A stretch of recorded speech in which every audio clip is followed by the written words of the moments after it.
Contrapunto Primera Emisión. Contrapunto Primera. A esta hora de la mañana le damos la bienvenida en nuestros estudios de la mesa de trabajo de Huancavelica al señor economista Carlos de la Torre, al profesor.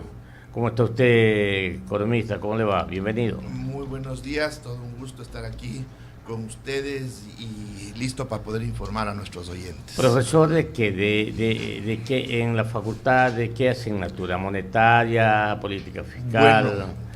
Pensamiento económico, crecimiento, tantas asignaturas. Trayectoria bastante larga, principalmente fui profesor de microeconomía en pregrado, pero de teoría y política monetaria en posgrado en Francia. Ya, y desde, como alguna vez me dijeron usted, ¿cómo se bautiza? ¿Firminiano, keynesiano, neo-keynesiano? Yo creo que entro dentro del gran conjunto de los economistas heterodoxos, ¿ya? Con alguna inclinación hacia los post-keynesianos. Ya. Ahora, hablando de, y como la radio es heterogénea, economista, trato siempre de llegar a todos los oyentes.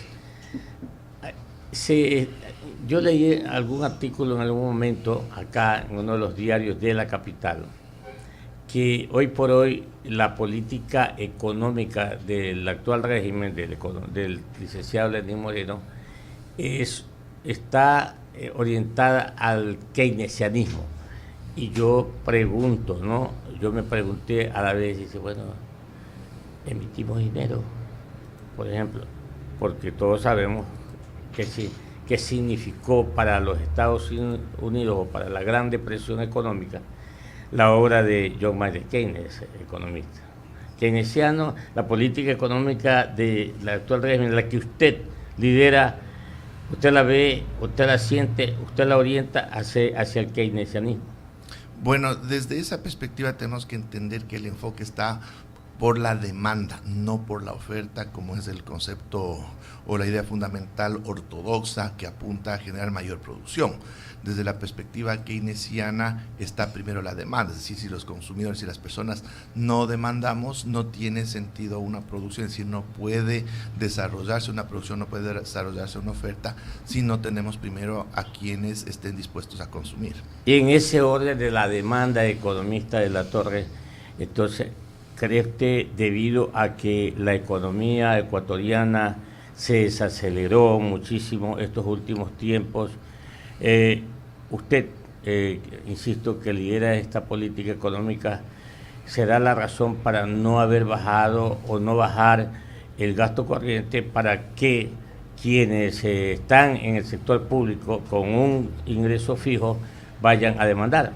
Bueno, no solo es el tema del gasto corriente, porque el gasto corriente también está ligado a las definiciones constitucionales que establecen que el Estado ecuatoriano tiene que proveer servicios de educación, salud, seguridad interna, externa y judiciales de forma gratuita. Entonces, una población que va creciendo año a año va demandando más de estos servicios y la obligatoriedad de cobertura del Estado, y entendiendo que la cobertura que tenemos de esos servicios todavía es insuficiente, obliga a que se contraten más maestros, más médicos, más policías, etcétera. Pero evidentemente esto va dentro de la línea de que empuja en alguna medida el consumo. Pero ¿qué es lo que sucede alternativamente en otros países?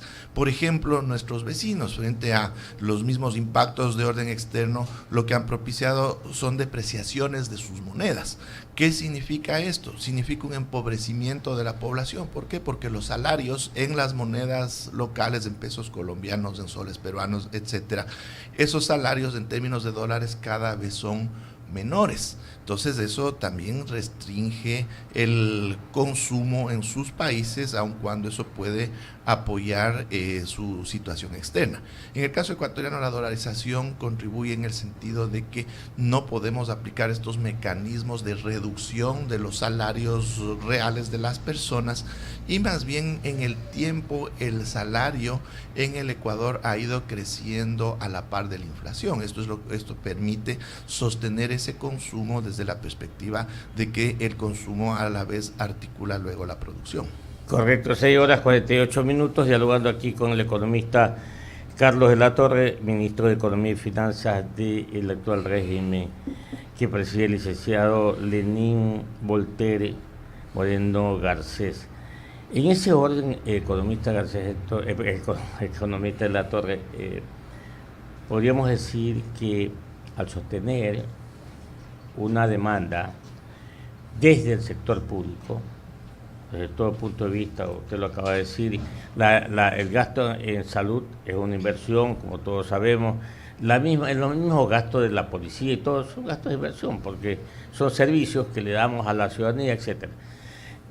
También vamos a sostener los niveles de ingresos, ejemplo, el IVA, porque quienes recibimos o tenemos dinero en nuestras manos, vamos al mercado a demandar y automáticamente empujamos las recaudaciones o las mantenemos en los niveles que las venimos manteniendo. ¿Esto es así? Es correcto.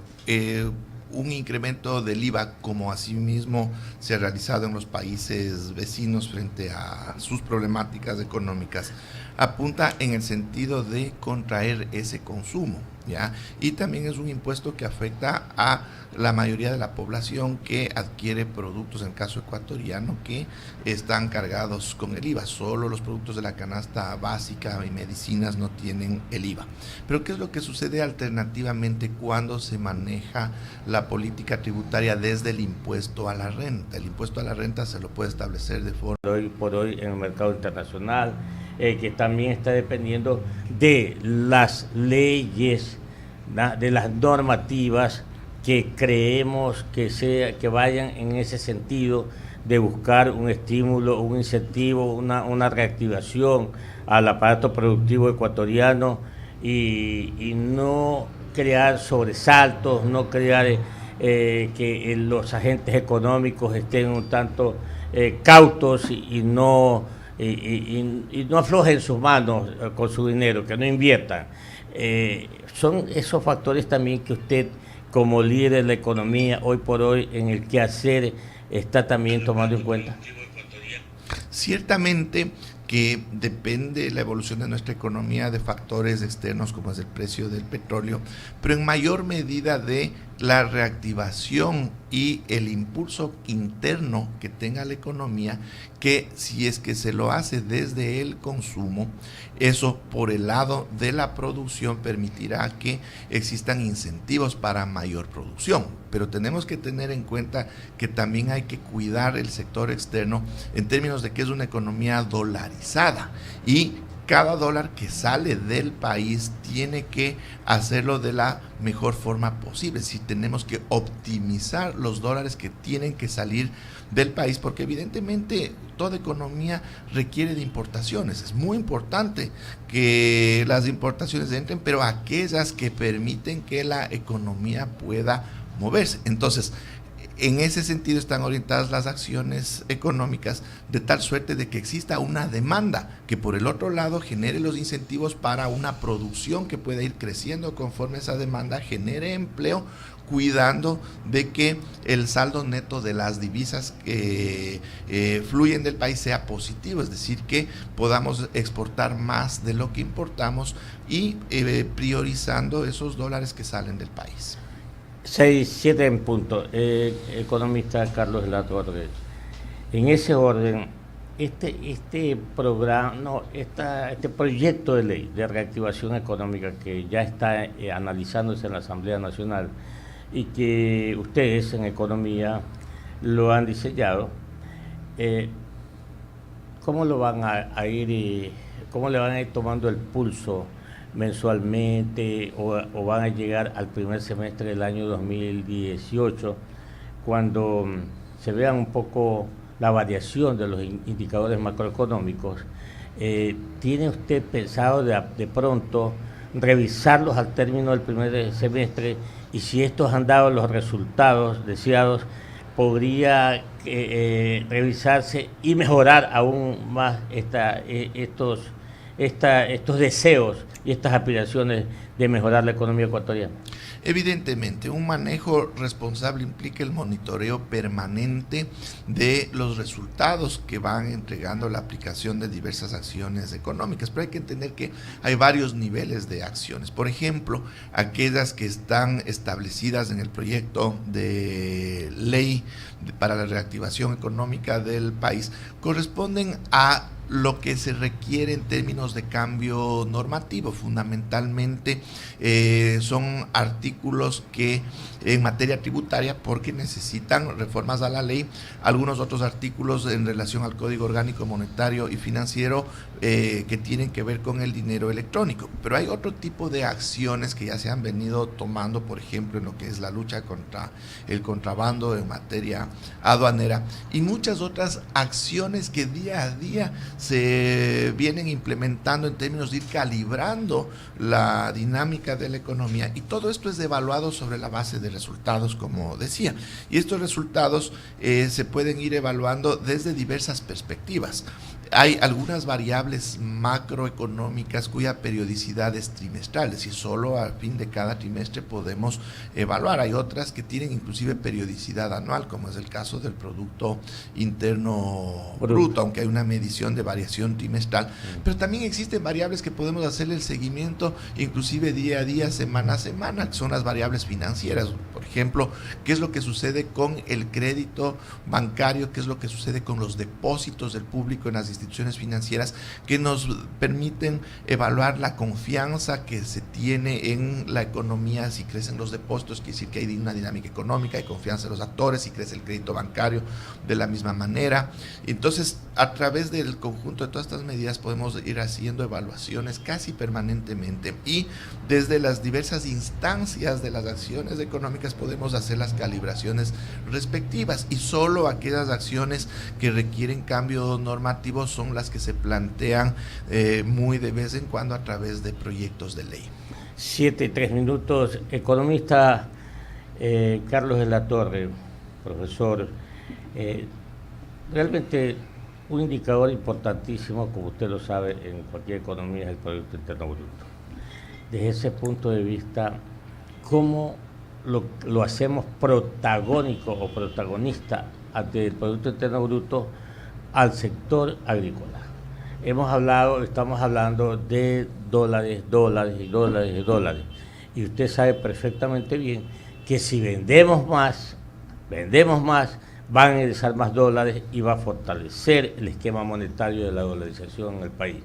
En ese orden, ¿no ha pensado Carlos de la Torre buscar algún multilateral para lograr una línea de crédito y proyectarla o destinarla al sector agroexportador principalmente, con plazos largos, con tasas de interés pero muy flexibles, incluso con tiempos o periodos de gracia, y sumado a esto, unido la tecnología, la preparación, la capacitación, hacer todo de esto un sector agroexportador sólido y con mucho alcance hacia el futuro. Bueno, es importante entender que el sector agroexportador es heterogéneo, ¿sí? Tenemos diversos niveles, diversos tamaños en términos de producción para la agroexportación, que también están vinculados a los tipos de productos. Es decir, en el caso del banano hay ciertas estructuras en términos de su producción, desde muy pequeños productores hasta grandes plantaciones. En el caso de otros productos difieren dependiendo de las características de los productos, de las zonas en el Ecuador en que se generan, y evidentemente los pequeños y medianos son quienes requieren financiamiento para poder impulsar su producción. Para eso estamos trabajando muy duro a través de Ban Ecuador, por ejemplo, entidad en la cual se están ya estableciendo nuevos productos crediticios y se están estableciendo también los mecanismos para que esta entidad financiera pueda disponer de recursos que permitan este financiamiento productivo a gran escala. Evidentemente se está trabajando muy fuertemente, se han diseñado varios tipos de mecanismos para que los recursos de la propia economía ecuatoriana puedan canalizarse fundamentalmente como crédito productivo, en este caso para agroexportación y en general para el sector productivo y dentro del sector agropecuario en el país, ¿ya? Y asimismo se están viendo mecanismos para que estas entidades puedan entrar en los mercados financieros internacionales, puedan nutrirse de recursos desde el exterior para canalizar a nuestros productores, que es algo que todavía no se ha hecho en una escala pequeña y que puede ser aprovechado porque nuestra banca pública de desarrollo tiene muy buenos indicadores financieros que le permiten entrar a este tipo de operaciones a nivel internacional. 7:07, vamos a terminando este diálogo con el doctor, el economista Carlos de la Torre. Algunas precisiones, ¿no? Por ejemplo, hay un foco en estos momentos prendido, es en Puerto Bolívar, en la provincia del Oro. A usted no le toca directamente ese baile, le toca al ministro de Obras Públicas y Transporte. Sin embargo, pues el ministro de Economía también, o el ministerio va afectando ahí indirectamente el tema. ¿Cómo superar esto? Bueno, ya como usted mismo indica, es un tema más del Ministerio de Transportes y Obras Públicas, pero en reuniones que hemos mantenido el día de ayer estamos coordinando todas las acciones que sean necesarias para poder dar una solución a esta situación particular. Entonces, desde la perspectiva técnica de lo que corresponde al manejo portuario, ya el ministerio respectivo está tomando las acciones. Desde la perspectiva del Ministerio de Economía y Finanzas, nosotros siempre estamos dispuestos a cumplir nuestro rol dentro del espacio que nos corresponde y poder apoyar en la medida de lo que sea necesario, pero en última instancia nosotros tenemos que asegurar que el sector externo y fundamentalmente lo que compete a exportaciones puedan desarrollarse de la mejor manera en beneficio del país. Los exportadores dicen que le está adeudando el Estado aproximadamente $100 millones por impuestos. ¿Está esto contemplado? ¿Se lo van a devolver paulatinamente? A ver, es el caso del drawback, sí, a lo señor. que usted se refiere. A ver, aquí tenemos que entender que hay ciertos elementos en términos del cumplimiento de requisitos de los exportadores conforme estaba definido el mecanismo para devolución de impuestos en años anteriores. Entonces ellos debían cumplir dentro del periodo respectivo ciertos requisitos y sobre esa base se hacía la devolución de los recursos. Devolución que significa una carga, un sacrificio fiscal, es decir, son recursos públicos que se entregan en este caso a privados sobre la base de unos requisitos que debían cumplir. Pero ¿qué es lo que sucede? Al no cumplirse los requisitos, no cumplirse dentro del periodo, no tienen ya la posibilidad de acceder a esa devolución, por cuanto la devolución también se maneja desde una perspectiva presupuestaria de año a año. Entonces hay que entender que si no se logró completar el procedimiento para la devolución en el periodo correspondiente, no es posible legalmente realizar una devolución. Eso es lo que sucedió en años anteriores, cuando nosotros no estábamos a cargo.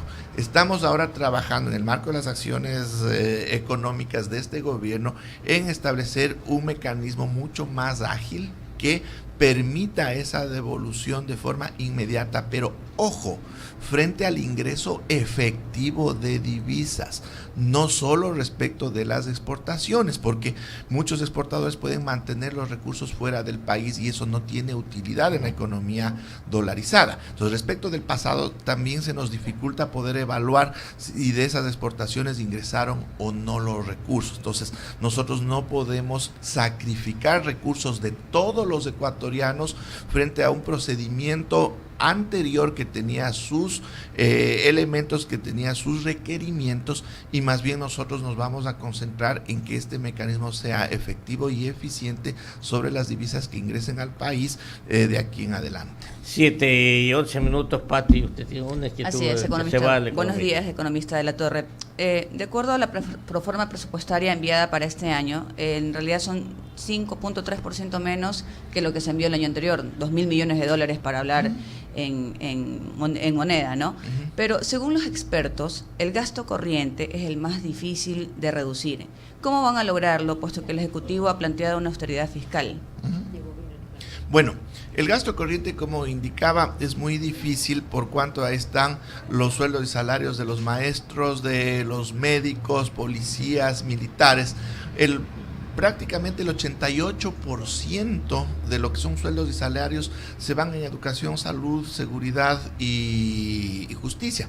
Lo mismo, más del 80% de las compras públicas se van en estos rubros. Entonces, cuando me dicen, bueno, ¿por dónde más cortamos el gasto corriente? Yo preguntaría, bueno, ¿qué escuelas y qué hospitales empezamos a cerrar? Eso no podemos hacer, pero se puede optimizar ese gasto corriente, y en ese sentido se expidió el decreto de austeridad, que para el año 2018 implica que se dejarán de gastar aproximadamente 500 millones de dólares. ¿Qué significa esto? Que si no hubiese el decreto de austeridad, si no hubiese este gran esfuerzo de optimización del gasto corriente, el presupuesto general del Estado para 2018 tendría que ser 500 millones de dólares más. Entonces eso es un esfuerzo muy importante que se realiza desde el gasto corriente, pero en lo que respecta a gasto de capital es donde hemos podido hacer los mayores recortes en la medida que ya no se necesitan esos importantes recursos que en el pasado sirvieron para la construcción de los proyectos hidroeléctricos, de la red vial que ya está lista para ser aprovechada por todos los ecuatorianos. Entonces ahí es donde tenemos una reducción y más bien nuevas obras de infraestructura, nuevas obras de esa escala serán desarrolladas bajo los esquemas en los que ya estamos trabajando de alianzas público-privadas, es decir, ya con una participación directa del sector privado, justamente abriendo ese espacio para la inversión privada que pueda contribuir al desarrollo del país.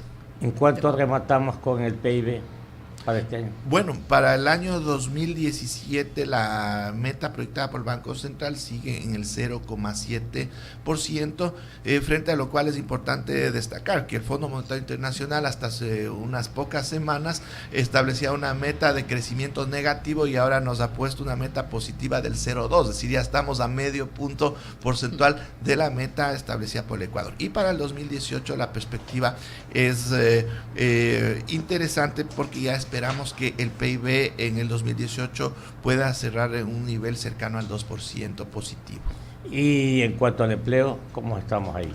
Bueno, la tasa de desempleo abierto en el Ecuador, hay que reconocer, es una de las más bajas en América Latina, aunque desde nuestra perspectiva es altamente sensible y claro, nuestros esfuerzos están en que esta se reduzca todavía más. Esta tasa de desempleo abierto está ya en el orden del 4.5% y ha logrado mantenerse en niveles inferiores al 6% en estos últimos años, inclusive frente a la grave situación económica. Pero el grave problema que nosotros tenemos está más en lo que es el empleo inadecuado, dentro del cual está el subempleo, respecto del cual tenemos mucho trabajo por delante, porque definitivamente 40% de los ecuatorianos, parte de la población económicamente activa, no tienen un empleo formal, es decir, hay diversos tipos de empleo inadecuado, con remuneraciones y condiciones de trabajo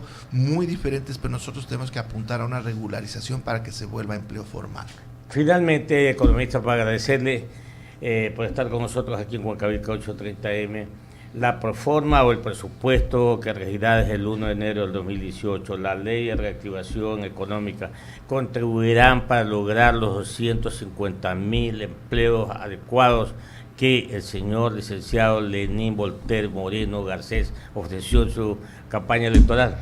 Ese es nuestro objetivo, estamos trabajando muy duro para aquello y además de estos mecanismos que van más en el orden del manejo macroeconómico, en ya temas productivos, que es donde se genera realmente el empleo. Hay varios esfuerzos, entre ellos cabe destacar el programa Casa para Todos. Tenemos que entender que la construcción ha sido y queremos que siga siendo un gran dinamizador de la economía, un gran generador de empleo, una actividad que insume mucho componente nacional, es decir, genera cadenas productivas al interior de la economía, y a través de este programa y las acciones que estamos emprendiendo, además de ese gran espacio que va a tener que ser ocupado por la inversión privada, esperamos alcanzar la meta de los 250,000 empleos cada año. Déjele un mensaje a los agentes económicos, a la familia, a la empresa, al mismo Estado, al gobierno, economista, porque usted es el que lidera las finanzas.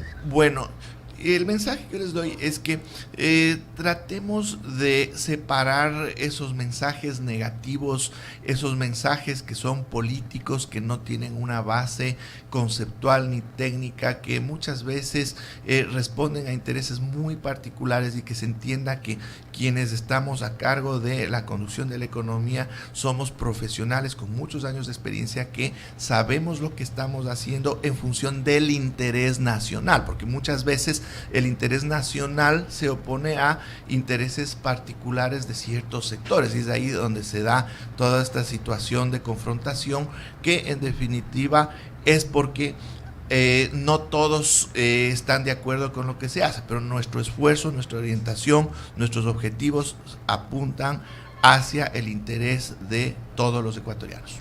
Y la del estribo, Carlos de la Torre, profesor de economía, economista, ¿se imaginó en algún momento encontrarse en estas aguas encontradas con lo legislativo, con la función judicial, con la función ejecutiva, y en medio de todo esto la economía que se quiere reactivar? Bueno, no exactamente, pero tampoco era algo que descarté desde la visión que fui adquiriendo a lo largo de mi desarrollo como profesional, porque no solo he sido un académico, es una actividad muy importante, pero he tenido la posibilidad de ser en algún momento funcionario público. Fui funcionario de carrera del Banco Central hace muchos años, y luego he sido consultor y asesor prácticamente todos los organismos internacionales, multilaterales, que todos conocemos, además de la cátedra, no solo a nivel nacional, sino también internacional. ¿Y qué haría el Banco Central? Yo trabajé durante 10 años en lo que se llamó la Dirección General de Estudios del Banco Central, que es donde se hacían los estudios macroeconómicos para la conducción de la política monetaria cuando teníamos moneda propia. Acá en el Ecuador yo fui gerente de estudios económicos del banco también. Muy bien. Sí. Bueno, que le vaya muy bien y le agradezco mucho, ¿no? Muchas gracias, también ha sido un gusto poder haber compartido con ustedes estas reflexiones. Huancavelica, la H grande de la información.